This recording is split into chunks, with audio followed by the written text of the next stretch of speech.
Entre plénière, travaux en Commission européenne et rencontres avec de potentiels partenaires, ce rendez-vous parlementaire s'est avéré enrichissant pour la Côte d'Ivoire. Nous y retrouvons notre envoyé spécial, Kader Sogodogo. Montréal au Canada, les parlementaires de l'espace francophone s'y trouvent pour la 49e session de leur assemblée.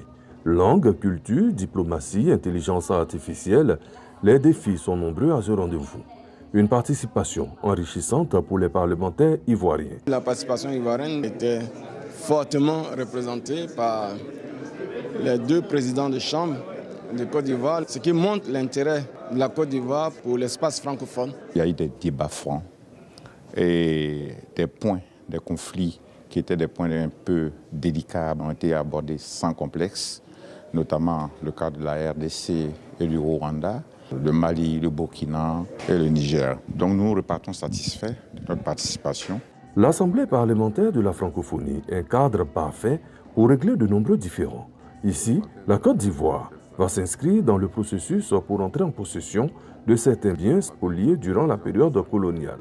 La Suisse est au devant des choses. Votre pays est concerné directement et c'est pour ça que c'est extrêmement intéressant d'avoir aussi l'avis de votre parlementaire et de la présidente du Parlement pour donner son point de vue et aussi participer aux solutions que nous pouvons mettre en place aujourd'hui. Une action saluée par la présidente du Sénat. L'objectif, c'est de faire en sorte que la francophonie puisse s'étendre au-delà des pays qui sont déjà membres de l'APF.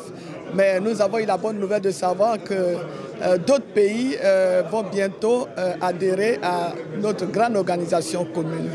Et c'est l'occasion aussi de tisser des relations bilatérales entre les pays francophones. Donc c'est un projet que nous trouvons très important pour nous et je voudrais féliciter monsieur le chef de délégation et dire que nous souhaiterions justement avoir un groupe d'amitié Côte d'Ivoire-Suisse et dans ce cadre-là, on pourrait effectivement travailler sur ce dossier de la restitution des biens. La délégation ivoirienne aura de nombreuses autres rencontres avant de regagner Abidjan.